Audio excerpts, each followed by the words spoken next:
Hey, what's up? It's Shaan. Quick note. This episode, I am going over something that's a very important topic, and I think it's a great episode. But if you're listening to this on iTunes or Spotify, you're not going to be able to see the images because I basically hand drew a bunch of diagrams of the frameworks that I'm talking about here, and I hold them up and so you can see them on camera, and they're pretty good. I spent a lot of time on this, tens of minutes, let's say. But no, in actuality, it's actually pretty useful, and I think the diagrams help it a lot. So for this episode, I would strongly recommend you go to YouTube so that you can actually see what I'm talking about. Otherwise, it might get a little funky if you're just listening. You're going to be trying to imagine what I'm talking about, but it's a lot easier if you just go to YouTube. So enjoy this episode and go to youtube.com or the app and then just type in My First Million. You'll see it right there up top. Very easy. And check it out. You can do anything, but you can't do everything. And that is what I want to talk about today. Ruthless focus, a laser-like focus for 2024. I feel like I can rule the world. I know I could be what I want to. I put my all in it like no days off. On the road, I have not been great at focusing in the past. In the past, I have let myself get distracted. I have let myself set a goal at the beginning of the year, and by the end of the year, I check in, and I'm like, where the hell, what did I do all year? Why did I drift? And it's not something malicious. It's not like a total fail, but it's just this drift that I didn't like, and I wanted to get better at it. I'm going to show you what works for me. How do you get more focus? How do we get the laser-like focus that all the great ones exhibit? Whether it's in sports and you see Kobe Bryant completely obsessed. In entertainment, you see Mr. Beast, he's completely locked in and obsessed. In business, you'll see somebody like Marc Zuckerberg, laser focused on one thing, trying to make that happen. And they don't let themselves drift the way the rest of us do. So here's the little visual. This is you. And this is all the things that you might do. So this is, some news thing that's going on, the election. This is Love is Blind season 5. This is that investment somebody wants you to do. This is that email you got from that person who wants to do a call and pick your brain. This is that side hustle that's not really going to go anywhere, right? That's all the things. And then the blue thing is the thing you actually want. This is the thing that you would feel proud of at the end of the year if you made this happen. And so what we need is laser-like focus. We do not want the cone to be wide. I'm going to show you how we do that. So first thing you want to do. This is a before and after of how you can operate. And again, we have all the possible things that we could be saying yes to. And you want to think about your yes threshold. So let's write that out. This is your yes threshold. And before, it might be, here. So you might have your yes threshold right there. And what you're doing is you're saying yes to anything above that line. If it's below that line, you're able to say no, but you're able to say yes to everything above that line. And the after, all we have to do, the first thing you have to do is simply acknowledge, bring your awareness to how low your yes threshold is and raise it. Raise your standard for yes. And so instead of saying yes to things that are pretty good, maybe interesting, might be worth doing, pretty cool, you take your yes to a hell yes. That is the easiest thing you can do. So we're going to raise the yes threshold, right? We're going to take it from here up to here. And, this sad guy becomes this happy guy, and he's taller. So you get 2 inches of height at least, and your yes threshold is even higher. All right. So that's the first thing you do. Bring your awareness to where's my bar today and take my yeses to only doing hell yes things. That doesn't mean you don't do, if somebody, if your friend comes and says, we're going to Costa Rica and it's going to be amazing, that might be a hell yes for you. Go for it. But make sure you have a premium quality on your focus and what you're willing to do. All right. Next thing, time management. You may have seen this as a famous Paul Graham essay that I've turned into a cartoon. And the Paul Graham essay is basically showing the difference between a maker. Oh, wait, I have these flipped. Okay. Hold on.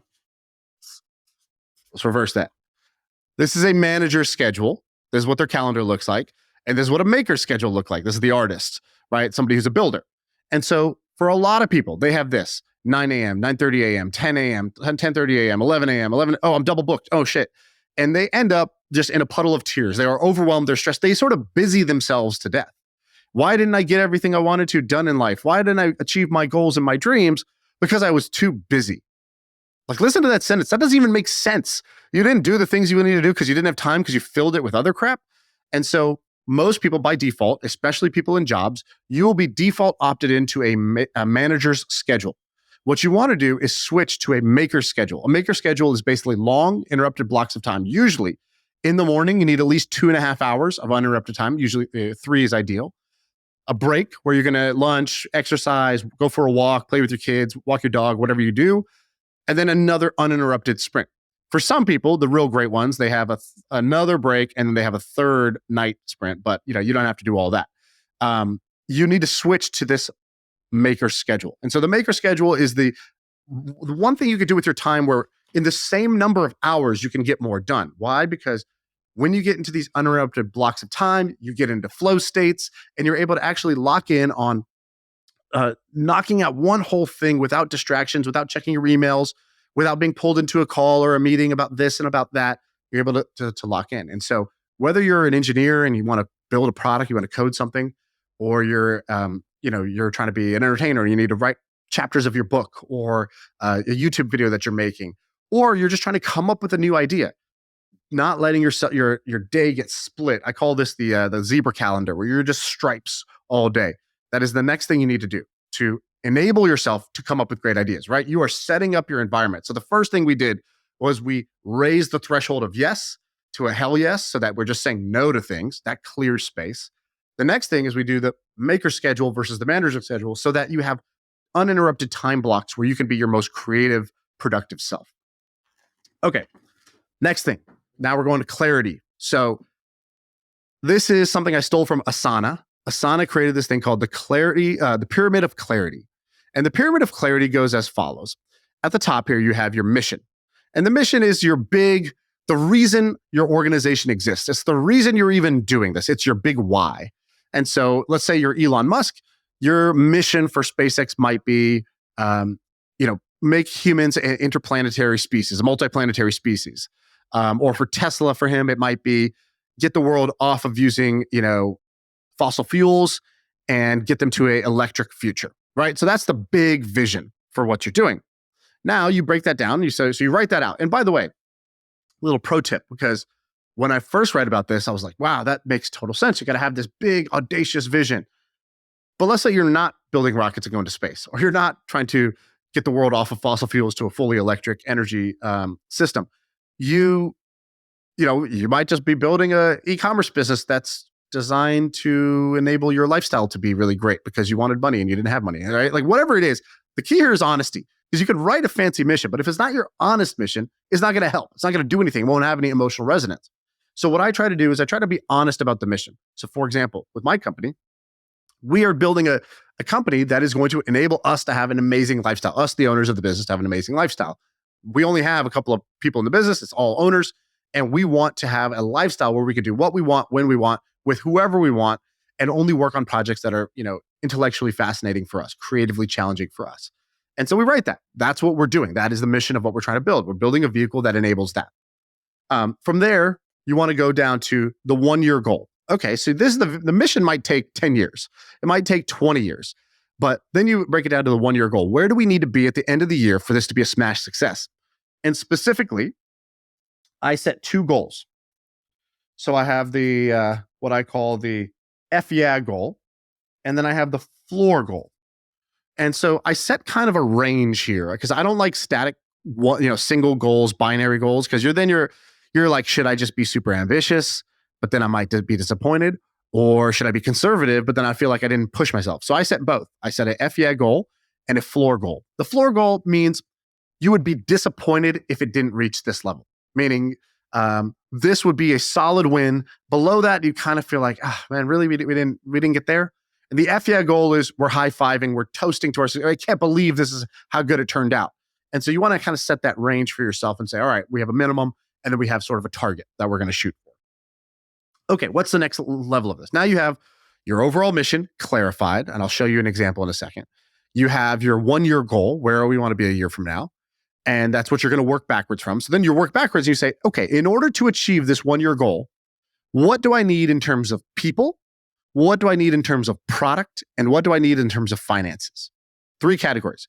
And so you break the 1-year goal into this is the output to the inputs. So for example, for my e-commerce company, We had a 1-year goal, and we said, we're going to try to double revenue. We did about 17-ish million last year. We're going to try to get to, over 30 this year. So we said, what do we need in terms of people? Well, I needed to hire a CMO because today I was doing it. I'm not the best CMO for that business. I'm not full-time on it. So we set some people targets. We need to hire an amazing CMO who's done this before. We needed to hire a website developer who's going to do X, Y, Z, right? So you write down, what are your people gaps? Then you have your product gaps. So what does the product need to be able to do in order for us to hit our goal? So for example, when Elon launched Tesla, he set a product goal and he was like, how do we make a car that is, I think it was like faster than a Porsche and better for the environment than a Prius? Faster than a Porsche, better than a Prius, right? Better for the environment than a Prius. And that is a product goal. That is a benchmark that we were trying to achieve. Is it faster than a Porsche, and is it better for the environment than a Prius? And so similarly, you want to set some product goals for yourself to achieve your 1-year mission. And lastly is finances. So, do you need capital? By default, people think they do. You should question that assumption. Beyond just how much money do we need to do this, might be your margins or might be your unit economics. We need to bring the cost down to this in order for this to work because we want to be profitable. And today we're unprofitable. And so within each one of those, you've now broken your 1-year goal into the different input metrics that if you did those correctly, it would lead to the 1-year goal. And then from there, you just break it out by month. You say, all right, in January, okay, what are we going to do? Well, we need to chip away at the people goal, the product goal, and the finance goal. So let's break those into a digestible chunk. And now all of a sudden it's like, let's do 20 interviews and try to find, 2 great candidates for the CMO role or whatever it may be. And so then you go month by month, and every month you check in. You check in on the whole pyramid. You say, all right, as a reminder, our mission is X. By the end of the year, we're trying to do Y. In order to do that, we need to hit these. We need to do these 3 things internally, and then the score will take care of itself. And so to get there, we need to break this out month by month into what mattered last month. Did we achieve it? And what matters this month? You do that for 12 months straight. You are going to stay on track. There will be no drift. Last thing I want to share with you. I stole this from my friend Joel Oman. He's a listener of the show, and I hope he's okay with me sharing this. I'll ask him. But he said he shared this this simple slide that he made for himself, and I loved it. It was a killer slide. It was one slide that gave him clarity on what is he trying to do and how is he going to get there. And I like the way he framed it, so I want to share it with you. So he had his goal, the mission that I called it on the last page, and his goal was to build a creatively fulfilling cash machine. I just love that. Creatively fulfilling cash machine. And he said, well, I've done each of them individually. I've built successful businesses, cash machines, and I've done things, he wrote like a fantasy fiction book, right? Something that was creatively fulfilling, but didn't make any money. And so he's like, this time my mission is to do this. Because if I did this, I would be blissed out walking into work every day, right? I would be at my happiest in terms of my professional goals. And so set a goal for yourself like this. And you want to use this as a bar for resonance, right? This is not a generic off the shelf goal, like be successful or make money or whatever, right? Like set it for real. So maybe for some people it's make six grand a month so that I can quit my job, make 6 grand a month out of my business so I can quit my job and be totally independent, not have to worry about how I'm going to pay the bills. Right? I could be stress-free, and then it's only up from there. And write that whole thing out. Write it out in a way that has some emotional pull for you, that it's a compelling picture. All right, so the second thing, then you have your output, right? So what are those, that's kind of like I said, the 1-year goal, right? So in order to do that, we might need to do the following 2 things. Now, here's the part I liked best. When he says, I say yes to blank, and I say no to blank. So for example, let's say for this podcast, I, have a goal, which is I want to be one of those people that inspired me when I was coming up. That is very much why I do this podcast, because growing up, I remember when I was in college, somebody gave me a book called The 4-Hour Workweek, and it blew my mind at the time. I had never thought about half of the concepts in there. And I was like, just insight after insight, page after page of inspiration and story. And I just said, that's how I want my life to be. I called it Catching the 4-Hour Fever. Like I read that book, and for 4 hours, I went into a fever dream, and I replanned everything in my life. That was very impactful for me. Thank you, Tim Ferriss. There have been other moments like that, Tony Robbins and others, where I've had these people who created content that really shifted my thinking, that made me have more clarity, more insight, more motivation, more firepower to go do what I wanted to do. And so my goal with this podcast is to do that. Okay, well, great. What do I need to say yes to in order for that to happen? Well, we break that big dream down to a 1-year goal, and then we break that 1-year goal down to the things that we're going to have to opt into. So for example, for this podcast, you might say, well, I'm going to have to sit down consistently week after week, doing my absolute best to create the most compelling content out there, the best wisdom for entrepreneurs. And when I do that, I'm saying yes to doing my best and knowing that the numbers are not going to change every week, that it might look flat for a long time, that I'm going to do that for years and I will not be discouraged. I say yes to doing that input, even though the numbers will take a long time to build up, right? So that's what I'm saying yes to. What's the second thing I'm saying yes to? Well, for this year, for example, we wanted to bring on higher profile guests. We booked a bunch of Tim Ferriss coming on. We booked Tony Robbins and a bunch of others. And so I said yes to doing something I didn't like to do, guest outreach. I hated begging people to come on my podcast and all that. I don't know. I don't like when people ask me. I didn't want to ask other people. But I said, I got to say yes to that. I got to say yes to the discomfort and the ego of continuing to follow up with people and try to get them to come on the podcast. And what do I say no to? So what are the things I have to say no to? Well, I have to say no to starting a company. I sit on this podcast every week and I come up with ideas for businesses. I got to say no to actually going and doing them, because if I'm a CEO of a startup, I'm not going to be able to achieve this goal. So I have to say no to some very compelling, good ideas that would make me millions of dollars. Write that down, right? So what are the other things I have to say no to? I have to say no to avoiding hard conversations. I have to say no to my old habit of blah, blah, blah, right? I thought this was a very, very useful thing because it had both it was all about self-awareness. This is a self-awareness game. What is the goal that motivates me to get out of bed every single day and chase this above all other possible things I could be doing with my time and my talents? Second, what is it about me that I know I'm going to have to consciously force myself to say yes to and say no to? And here, it's the things that are not easy for you. You don't want to write the things that you already say yes to, that are already just trivial for you. It's your nature to do that. It's here you identify what's against your nature and write that down so that you're very clear in what you need to do. And to me, this is how you can do anything. You are limitless, right? Nobody can tell you that you can't do that thing, but you can't do everything, right? So that you can do anything, but you can't do everything is a very powerful idea. And it gives you that focus as a superpower. People say that, but they don't tell you how you focus. So I hope today you learned a little something from Uncle Shaan about how you actually focus. This is something that, frankly, I'm still a beginner at, right? I'm maybe a blue belt in the game of focus. But I do know that it's important. And because it's important, I'm working at it. And I wanted to share with you the things that I'm doing that tend to be working for me, the things that have helped me make some progress. Maybe there's some more things out there. I'd love to hear from you. What works for you in the comments. But that's it. That's the episode. I feel like I can rule the world. I know I could be what I want to. I put my all in it like no days off. On the road, let's travel, never looking back.